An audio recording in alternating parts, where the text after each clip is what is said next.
విద్యా వ్యవస్థ గురించి, విద్యా వ్యవస్థలో బడ్జెట్ అంశం గురించి 20% పెట్టాల్సింది అన్నట్టుగా డిమాండ్ చేస్తూ ఉన్నాయి అనేక సంస్థలు. వాటికి సంబంధించిన గురించి అయితే మనం మాట్లాడదాం. తల్లుల సంబంధించిన సంఘం నుండి భాగ్యలక్ష్మి గారు అయితే ఉన్నారు, మాట్లాడించే ప్రయత్నం చేద్దాం. అమ్మ నమస్తే. ఎట్లా చూస్తారు అంటే ఇప్పటివరకు కూడా ప్రభుత్వ పాఠశాలల్లో విద్యా వ్యవస్థ కానీ మెరుగయ్యే విధంగా చేస్తూ ఉన్నామని వీళ్ళు ప్రామిస్ కూడా చేస్తూ ఉన్న పరిస్థితి కనబడుతుంది. కానీ ఎక్కడ చేసిన గొంగడు అక్కడనే కనిపిస్తున్న నేపథ్యం కనబడుతుంది. ఇప్పటికి కూడా టాయిలెట్స్ కానీ ఏం కూడా లేని స్కూల్స్ కూడా ఉన్నాయి. మీరు మీ పరిశోధనలో ఏం తెలుసుకున్నారు, ఏం చెప్పదలుచుకున్నారు? తల్లుల సంఘం నుంచి ఎప్పుడు స్కూల్స్ హాస్టల్స్ అన్నీ మేము విజిట్ చేస్తుంటాం సార్. ఎందుకంటే ఇవన్నీ చూసిన నేపథ్యంలో బడ్జెట్ అనేది డబ్బు లేకుండా ఏ సమస్యకు సొల్యూషన్ లేదు. సో ఈ ప్రాబ్లమ్స్ అన్ని సొల్యూషన్ కావడానికంటే బడ్జెట్ పెంచాలా. ఎప్పుడు విద్యకు తక్కువ బడ్జెట్ ఇస్తూ ఇవన్నీ మౌలిక సదుపాయాలు లేకుండా, క్వాలిటీ లేకుండా, పిల్లలుంటే టీచర్స్ లేకుండా, టీచర్స్ పిల్లలుంటే గదులు లేకుండా, ఇవన్నీ ప్రాబ్లంకి బడ్జెట్ ఒకటి చాలా ఇంపార్టెంట్. ఈ బడ్జెట్ పెంచకపోతే ఇది పాసిబుల్ కాదు. ఇంకొకటి, గవర్నమెంట్ స్కూల్లో చదువుకునే వాళ్ళందరూ ఫస్ట్ తరానికి చెందిన పిల్లలు. వాళ్ళ తల్లిదండ్రులు చదువుకోరు, ఆ పిల్లలే ఫస్ట్ మెట్లెక్కి వస్తున్న పిల్లలు ఎక్కడైనా ఇప్పుడు వీళ్ళు ఏంటంటే క్వాలిటీ ఉండాలి. ఈ పిల్లలు మనం చదివించుకోవాలి. ఎంత చదువుకు దూరం అయిపోతారు. ఈ పిల్లలు ఈ గవర్నమెంట్ స్కూల్ మెరుగుపరచకపోతే ఒక తరం పిల్లలందరూ బ్యాక్ అయిపోతారు, చైల్డ్ లేబర్గా మిగిలిపోతారు అనే తపనతోనే ఈ తల్లుల సంఘం డిమాండ్ చేస్తుంది. విద్యా వ్యవస్థలో చాలా మార్పులు రావాలి. కొత్త ప్రభుత్వం వచ్చింది, చాలా హామీలు ఇచ్చింది, మేము కూడా సంతోషించాము. ఎందుకంటే ముందుకెళ్తుంది. ఇప్పుడైనా కేజీ టు పీజీ వరకు ఎడ్యుకేషన్ వస్తుంది, క్వాలిటీ పెంచుతారు. కానీ ఇది పేపర్ల వరకే పరిమితం అవుతుంది వీళ్ళది కూడా. సో ఇది ఇంకా కార్యాచరణ ఇచ్చి తల్లుల సంఘం నుంచి, ప్రజల నుంచి డిమాండ్ రావాలి. మేము నిరంతరం బస్తీలలో తిరుగుతున్నప్పుడు ఈ ప్రభుత్వం సెక్టార్ అనేది బాగుంటే మేము ఇంత బాసన్ల పని చేసి బట్టలు ఉతికి ఇన్ని పనులు 30,000 20,000 సంపాదిస్తే అందులో తినడం తక్కువ, పిల్లల ఫీజులు కట్టడం ఎక్కువ. ఇదంతా ఇక్కడ క్వాలిటీగా ఉంటే మేము ఎందుకు డబ్బులు అక్కడ వేస్తాము? ఇది గవర్నమెంట్ స్కూళ్ళలో క్వాలిటీ పెంచి, గవర్నమెంట్ బడ్జెట్ పెంచి మంచి విద్యను పిల్లలకు అందించినట్లయితే పేద తల్లిదండ్రులు ఆర్థికంగా కూడా డెవలప్ అవుతారు, మంచి స్థాయిలో ఉంటారు. సో ఇది బడ్జెట్ అనేది నేటి బాలలే రేపటి పౌరులు అంటున్నారు సార్. ఆ పౌరులకి నెక్స్ట్ జనరేషన్, ఈరోజు మీరు 5 ఏళ్ళు ఉంటారు, తర్వాత జనరేషన్. సో ఈ జనరేషన్ బాగుండాలి, మంచి క్వాలిటీగా మన దేశం అభివృద్ధి కావాలంటే మంచి విద్య అనేది పిల్లలకు అందించాలి. ఈరోజు నవోదయ కానీ, కేంద్రీయ విద్యాలయం అండి, ఎవరైనా అడ్మిషన్ దొరికితే పోతారు. అలా ఆ విద్యాలయాలాగే మా గవర్నమెంట్ స్కూల్ కూడా ఉండాలని ఉన్న గవర్నమెంట్ని డిమాండ్ చేస్తుంది తల్లుల సంఘం. అది బడ్జెట్ పెంచితేనే పాసిబుల్ అవుతుంది. అంటే చాలా వరకు కూడా ఈ మధ్యలో కూడా అంటే గతంలో నుండి కూడా చూస్తూ ఉన్నాము, పిల్లలు సూసైడ్ చేసుకోవడం కానీ, వాళ్ళకి వసతులు లేక పాము కాట్లతో మరణించడం కానీ, ఇవన్నీ పెరిగిపోతూ ఉన్నాయి చాలా వరకు. ఎందువల్ల అంటే సిబ్బంది కొరత వలన, లేకుంటే అక్కడ గైడ్లైన్స్ లేక వలన, వాళ్ళకి మోటివేషన్ మాటలు చెప్పలేక పిల్లలకి అట్లా మానసికంగా కుంగిపోతూ ఉన్నారా? ఎందుకు ప్రభుత్వ స్కూళ్ళనే ఈ విధంగా అత్యధికంగా జరుగుతూ ఉన్నాయంటే ఏం చెప్తారు? ఓకే, ఈ రీసెంట్గా మారేడుపల్లి కేసులో కూడా ఒక కేసు నేను డీల్ చేశాను సార్. మారేడుపల్లి కాలేజ్లో ఇంటర్ విద్యార్థి ప్రీ ఫైనల్ అవుతుంటే లేట్ అయింది. అక్కడ లేట్ కావడంతో ఆ పిల్లని అలాగే 2-3 వర్షిణి అనే అమ్మాయిని 4-5 గంటలు నిలబెట్టి ఆమె పర్సనల్ ప్రాబ్లమ్ని కూడా టీచర్స్, ఫీమేల్ టీచర్స్ అవి కూడా ఎగతాళి చేసినట్టు మాట్లాడడం వల్ల ఆ పిల్ల చాలా డిప్రెషన్కి వెళ్ళి సూసైడ్ చేసుకోవడం జరిగింది రీసెంట్గా. ఆమె బ్రెయిన్లో బ్లడ్ క్లాట్ అయ్యి ఒక డిప్రెషన్కి లోనై, సొసైడ్ కాదు డిప్రెషన్కి లోనై ఆమె బ్లడ్ క్లాట్ అయ్యి చనిపోవడం జరిగిపోయింది. సో మీ నేను ఈ విద్యాశాఖకి ఇంతవరకు సీఎం లేడు, ముఖ్యమంత్రి అబ్జర్వ్ చేస్తున్నప్పుడు ఇలాంటి విషయాలపైన మీరు శిక్షణ ఇవ్వండి. పిల్లలు అనేది చదువుకోవడానికి వస్తారు, ఏదైనా ప్రాబ్లం ఉండొచ్చు, దాన్ని ఎక్స్క్యూజ్ చేయండి. టీచర్లు, మీరు విద్యాబుద్ధులు నేర్పించే టీచర్లే ఇంత పిల్ల మానసికంగా దెబ్బతినేటట్టు మాట్లాడడం అంటే ఒక ట్రైనింగ్, గవర్నమెంట్ టీచర్స్కి ఒక ట్రైనింగ్ అని ఇవ్వండి, ఒక సిస్టమ్ని ఇవ్వండి. అది గురుకులాలో కూడా, హాస్టల్లో అడవిలో ప్రాంతాల్లో ఉన్నట్లయితే దానికి తగ్గ సెక్యూరిటీస్ కూడా వాళ్ళు మెయింటైన్ చేయాలి. కానీ ఇవన్నీ సరిగ్గా మెయింటైన్ చేయకపోవడం, హాస్టల్స్ విజిట్ చేయకపోవడం, కాలేజీలు విజిట్ చేయకపోవడం, టీచర్లకు సరైన ట్రైనింగ్లు ఇవ్వకపోవడం, ఈరోజు పేదరికం పిల్లలు చదువుకొని పోయి ప్రాణాలు తీసుకునే నేపథ్యంలో ఉంటుంది. సో ఇవన్నీ అంశాలు కూడా మేము ప్రభుత్వం నుంచి డిమాండ్ చేస్తున్నాం. ఎందుకంటే అన్నీ చూడాలి ఒక వ్యవస్థ. సీఎం మీరు అన్నీ చూస్తున్నారు, కానీ విద్యాశాఖ మంత్రి ఎందుకు పెట్టట్లేదు? ఎలాంటి సమస్య మేము ఎవరికి చెప్పాలి? మరి మీరు సీఎం గారు కలుస్తారా? మాకు వారు కలవరు. సో ఎడ్యుకేషన్ మినిస్టర్ని పెట్టండి, అది రివ్యూ చేయండి. 1 మంత్ 2 మంత్కి రివ్యూ చేయండి. ఎడ్యుకేషన్ అనేది చాలా చాలా ఇంపార్టెంట్, అది పిల్లల భవిష్యత్తు, ఫ్యూచర్ జనరేషన్. సో ఎలాంటివి ఉన్నా కానీ పర్యవేక్షణ చేయడానికి కూడా ఎంఈఓలు గాను, డిఓ గాను లేరు, సరైన వాళ్ళు లేరు. లేకనే ఇలాంటివన్నీ జరుగుతున్నాయి. దానిపైన ఇన్స్పెక్షనేషన్ లేదు, వాళ్ళకి ట్రైనింగ్ ఇచ్చే వాళ్ళు లేరు.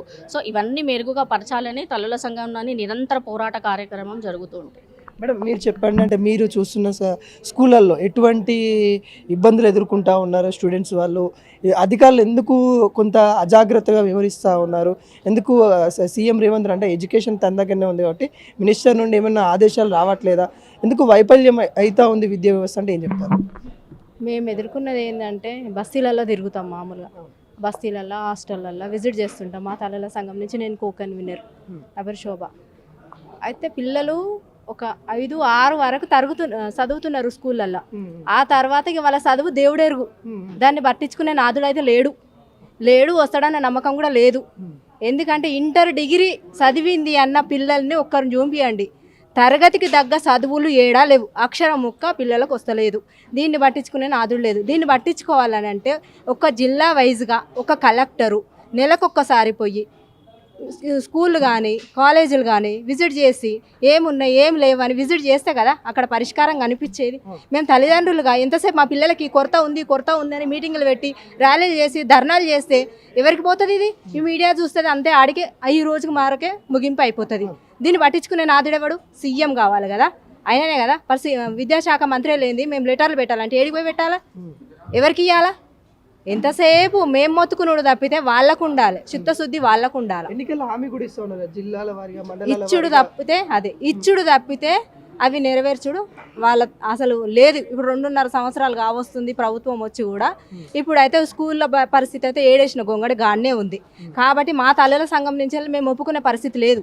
ఈ ప్రెస్ మీటింగ్ వరకు వచ్చిన వాళ్ళము, ఇళ్ళకెంచి బయటికి వెళ్ళిన వాళ్ళము, ప్రతి తల్లిదండ్రులు కూడా మా పిల్లల హక్కులు మా పిల్లలకు కావాలని ఏ మెట్టు ఎక్కడానికైనా సిద్ధంగా ఉన్నాము, ఏ ధర్నాలు చేయడానికైనా సిద్ధంగా ఉన్నాము, ఏ ర్యాలీలు చేయడానికైనా సిద్ధంగా ఉన్నాము, ఎవరినైనా నిలదీయడానికి కూడా సిద్ధంగా ఉన్నాము. తరతరాలుగా మహిళ విద్యకు దూరం అవుతూనే ఉన్న పరిస్థితి కనబడతా ఉంది. ఆ రోజు నుండి ఈ రోజు దాకా మహిళలు కొట్లాడుతున్న పరిస్థితి కనబడతా ఉంది. ఒకవేళ వాళ్ళు చదువుకుందామైనా పోయినా కానీ కొన్ని ఘటనలు కూడా మనం చూస్తూ ఉన్నాం ఇబ్బందికరంగా. ఇటువంటి మార్పులు రావాలి, మహిళల్ని ప్రోత్సహించే విధంగా మీ పరిశోధనలో ఏం తెలిసింది అసలు? మా పరిశోధనలు అంటే ఇప్పుడు మహిళలకు అంటే ఆడపిల్లలకు వచ్చే వరకు వాళ్ళకి ఎలాంటి వసతులు లేవు. కాలేజీలలో కానీ స్కూళ్ళల్లో కానీ వచ్చిందంటే 5 రోజులు ఇంట్లోనే ఉండాలి అమ్మాయి. ఇంట్లోనే ఉండాలి. ఎందుకు ఇంట్లో ఉన్నామంటే పర్సనల్ ప్రాబ్లం. ఎందుకు పర్సనల్ ప్రాబ్లం అని తల్లిదండ్రి ఒత్తిడి చేసి ఎగ్జామ్ ఉందో, ఇంకా ప్రైవేట్ ఏమైనా క్లాసులు ఉన్నాయో, చదివే క్లాసులు ఉన్నాయో అని ఒత్తిడి చేసి పంపిస్తే టీచర్లతోటి బాధ, ప్రాణాలు పోయేంత బాధ పెట్టి పిల్లల్ని ఒత్తిడి చేస్తున్నారు. దీనికి పూర్తి బాధ్యత వహించాల్సింది గవర్నమెంట్, ప్రభుత్వం ఒకటే నిర్ణయం తీసుకోవాలి. బడ్జెట్ మాత్రం 20% కేటాయించాలి.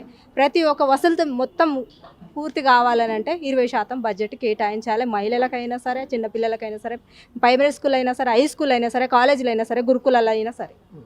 మనతో ప్రవీణ్ గారు అయితే ఉన్నారు. విద్యా వ్యవస్థలో 20% బడ్జెట్ పెట్టాలని కూడా వాళ్ళు కూడా ఫైట్ చేసిన పరిస్థితి కనబడుతుంది. ఒకసారి మాట్లాడించే ప్రయత్నం చేద్దాం. సరే, ఎట్లా చూస్తూ ఉన్నారు అంటే ఎడ్యుకేషన్ చాలా వరకు కొంత కుట్రపూరితంగా బడ్జెట్ కావాలని విద్యని దూరం చేసే విధంగా బయటికి మాత్రం ఇది చేస్తున్నాం అది చేస్తున్నాం అని చెప్తున్నప్పటికీ కూడా లోపల ఒక కుట్ర జరుగుతూ ఉందనే వాదనలు కూడా బలంగా వినపడుతుంది. ఎట్లా చూస్తున్నారు? ఇప్పుడు 7.55% ఇస్తున్నారు. సేమ్ ఎక్కడ ప్రతి స్కూల్లో, ఏ గవర్నమెంట్ స్కూల్లో చూడు అసలు ఆయలు లేరు, ఏం లేదు. మా దగ్గర అడ్డగుట్ట హై స్కూల్ ఉంది, అందులో 500 స్టూడెంట్స్ ఉన్నారు.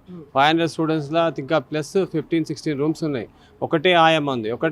ఆమె క్లాస్ రూమ్స్ క్లీన్ చేయాలా, టాయిలెట్స్ క్లీన్ చేయాలా, చాలా ఇబ్బంది అవుతుంది. పిల్లల వాసనకు స్మెల్కి భరించలేకుండా వాళ్ళు ఏం చేస్తారు, స్కూల్స్కి వస్తలేరు, ఇంట్లోనే ఉండి సిక్ అయిపోతారు. చాలా అందరికీ ప్రాబ్లమ్, హెల్త్ ఇష్యూస్ వస్తున్నాయి. కాబట్టి కంపల్సరీ 20% బడ్జెట్ ఇస్తే బాగుంటుందని ఆ గవర్నమెంట్ నుంచి ఆశిస్తున్నాను. కంపల్సరీ పిల్లలకు కూడా క్వాలిటీ ఆఫ్ హైజీన్ ఫుడ్ వస్తలేదు. రోజు అన్నం వస్తుంది, అది గట్టిగా అయిపోతుంది, గట్క తిరిగి అయిపోతుంది. ప్లస్ కర్రీస్ ఏంటంటే వీక్లీ వన్స్ మాత్రమే ఒక మంచి కర్రీ వస్తుంది. ఇది డైలీ సాంబార్ అవే వస్తుంది. ఆ సాంబార్ కూడా ఒక్కోసారి మంచిగా ఉంటుంది, ఒక్కోసారి ఇది ఉంటుంది. ఆల్టర్నేట్ ఇంకా సాంబార్ లేకపోతే ఒక టమాటా చట్నీ వస్తుంది. కాబట్టి హైజీన్ ఫుడ్ ఇస్తే కూడా పిల్లలకి హెల్త్ అవన్నీ బాగుంటుంది. కాబట్టి ఇంకా ప్రైవేట్ స్కూల్ వెళ్ళే పిల్లలందరూ కూడా గవర్నమెంట్ స్కూల్కి వచ్చే అవకాశం ఉంది. లాస్ట్ ఇయర్ కూడా మేము మా ఇంటింటికి వెళ్ళి ప్రైవేట్ స్కూల్ పిల్లల్ని ఒక్క రోజులో మేము 63 స్టూడెంట్స్ని జాయిన్ చేసినాము గవర్నమెంట్ స్కూల్లో. ఇప్పుడు ఆ పేరెంట్స్ అడుగుతారు, ఇట్లా ఫెసిలిటీ సరిగ్గా లేదు, ఎట్లా మరి మా పిల్లలు కానీ అడుగుతారు. కాబట్టి 20% బడ్జెట్ కంపల్సరీ శాంక్షన్ చేసి పిల్లలకు హెల్ప్ చేస్తే బాగుంటుందని కోరుకుంటున్నాను.